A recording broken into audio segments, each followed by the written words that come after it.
भारत में फिल्मों और राजनीति का रिश्ता पुराना है। दक्षिण भारत से लेकर बिहार, बंगाल और मुंबई तक सिनेमा और सत्ता दोनों में एक ही चीज काम करती है, पॉपुलैरिटी। लोग जिन चेहरों को पर्दे पर भगवान बना देते हैं, पार्टियां उन्हीं चेहरों को टिकट देकर वोट मशीन बना देती है। लेकिन हकीकत ये है कि इनमें से कई सितारे चुनाव जीतने के बाद न विधानसभा में दिखते हैं न जनता के बीच। और अब जब बिहार चुनाव की हवा चल रही है तो यहाँ भी फिल्मों से नेता बनने की ये परंपरा फिर लौट आई है। भोजपुरी सिनेमा के कई बड़े नाम मैदान में हैं, लेकिन जनता का सवाल वही है, क्या ये चेहरे जनता के बीच काम करने के लिए आए हैं या बस फ्लैश और पॉपुलैरिटी के लिए?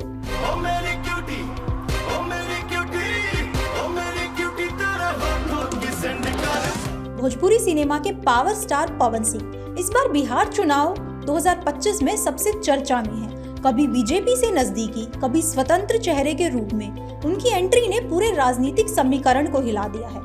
पवन सिंह, जो अपने गानों और एक्शन के लिए जाने जाते हैं, अब चुनावी मंचों पर दिख रहे हैं। लेकिन क्या वो आने वाले वक्त में जनता की समस्याएं सुनेंगे या बस पोस्टर तक सीमित रहेंगे? वो महादेव ये चीजें जी तो हमारी जिंदगी को नरक बना। इसी तरह खेसारी लाल यादव का नाम भी चर्चा में है। कभी लिट्टी चोखा बॉय कहे जाने वाले खेसारी अब राजनीति में उतर चुके हैं, पर क्या वो जनता के हित में कुछ काम करेंगे या फिर चुनाव खत्म होते ही सेट पर लौट जाएंगे? जब हम आप पे मरते हैं तब आप कहीं और मरते हैं, कहते हो बुला। अक्षरा सिंह, जो इस बार बिहार में चर्चाओं के केंद्र में है, लेकिन लोग पूछ रहे हैं क्या अक्षरा बिहार की बेटियों की आवाज बनेगी या ये भी बस एक चुनावी शॉट होगा? बेशर्मों को कौन समझाए? हम तो चर्चा चाहते हैं, जी चल रहे हैं अंदर चर्चा करने के लिए, ये आए।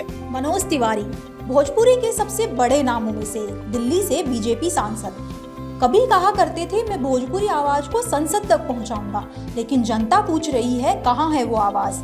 समोसा यहाँ चांदनी चौक पे सस्ता मिलता है और कहीं गोरखपुर में मिलता है तो गोल बाजार में अलग, हर जगह पे 5 स्टार। रवि किशन, गोरखपुर से सांसद, संसद में बयान भी देते हैं, पर जमीन पर क्या बदलाव आया? देखतनी मीठी मीठी मुस्की तुम्हारा तारा टुक टुक ऐसे काहे। दिनेश लाल यादव निरहुआ, आजमगढ़ से बीजेपी प्रत्याशी, भोजपुरी के सुपरस्टार, हर वीडियो में जनता के लिए गाने, रील्स, ट्वीट्स, बयान, सब कुछ। पर जब जनता अपने गांव में पानी या सड़क की बात करती है तो जवाब अक्सर मौन मिलता है। अब ये सुनिए, एक सांसद को हर महीने 1,24,000 सैलरी मिलती है, साथ में करीब 70,000 का कॉन्स्टिट्यूएंसी अलाउंस भी। और जब वो पूर्व सांसद बन जाते हैं तो लाइफ टाइम 31,000 रुपए पर मंथ पेंशन भी। यानी जो स्टार सांसद बनकर बैठ जाते हैं, चाहे काम करें या ना करें, सरकार का लाखों रुपए हर महीने उन पर खर्च होता है, वो भी जनता के टैक्स के पैसे से।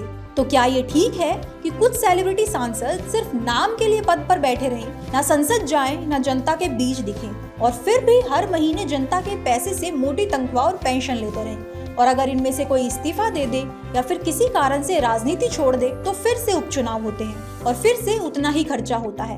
अगर आप सोच रहे हैं कि ये सिर्फ बिहार में हो रहा है तो जरा बॉलीवुड के उन चेहरों को भी याद कीजिए जो राजनीति में आए और फिर गायब हो गए। गोविंदा, कभी बॉलीवुड के सुपरस्टार, हीरो नंबर 1 गोविंदा 2004 में मुंबई से कांग्रेस सांसद बने। शुरुआत में लगा अब हीरो नंबर 1 जनता के नेता नंबर 1 बनेंगे, लेकिन हुआ उल्टा। गोविंदा ना संसद में दिखे न जनता के काम में। लोग कहते हैं एमपी तो है पर नजर नहीं आते। आखिर में उन्हें राजनीति से तौबा करनी पड़ी। सनी देओल, बॉर्डर और गदर के हीरो, 2019 में गुरदासपुर से बीजेपी के सांसद बने और फिर इस कदर गायब हुए कि लोगों को गुमशुदा के पोस्टर लगाने पड़े। जया प्रदा और उर्मिला माथोंडकर, इनकी कहानी भी लगभग एक जैसी है, नाम बड़ा काम छोटा। जया प्रदा कई पार्टियां बदलती रही और उर्मिला चुनाव हार गई। इन्हें ना जीत मिली ना कोई पॉलिटिकल रोल। रजनीकांत और कमल हासन, दक्षिण भारत के 2 दिग्गज जिन्होंने राजनीति में आने की घोषणा तो जोर शोर से की, लेकिन जनता अब भी पूछती है कब आएंगे मैदान में। कमल हासन ने MNM पार्टी बनाई, लेकिन चुनावी मैदान में नतीजे 0 के बराबर। और रजनीकांत राजनीति में आने की बात कही पर फिर स्वास्थ्य का हवाला देकर पीछे हट गए। कभी कभी लगता है इन स्टार्स के लिए राजनीति कोई रोल प्ले करने जैसा है। चुनाव आता है, कैमरा ऑन होता है, चेहरा दिखता है और फिर कट। सवाल ये भी है, इन चेहरों को राजनीति में आने की जरूरत ही क्यों पड़ती है? Publicity, political backup and tax and security benefits, और पार्टियों के लिए सेलिब्रिटी फेस, वोट बैंक के बराबर है।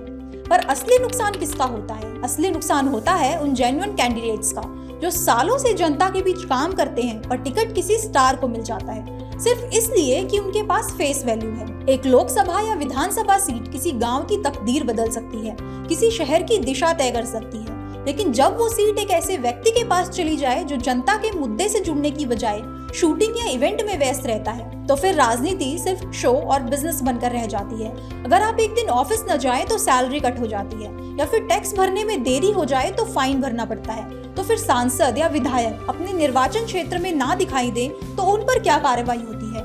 वोट देना हमारा हक है, लेकिन किसे वोट दे रहे हैं ये हमारी समझदारी है। अगर हम सिर्फ चेहरे देखकर वोट देंगे तो अगले 5 साल सिर्फ वही कहानी दोहराई जाएगी, चुनाव में दिखे और फिर कहीं गुम हो गई। इस बार जब आप वोट देने जाएं तो चेहरा देखकर नहीं, काम देखकर वोट दीजिए, क्योंकि राजनीति शो नहीं है, ये सेवा है। और देश को अब स्टार नहीं, जमीनी नेता चाहिए जो कैमरे के आगे नहीं, जनता के बीच दिखे।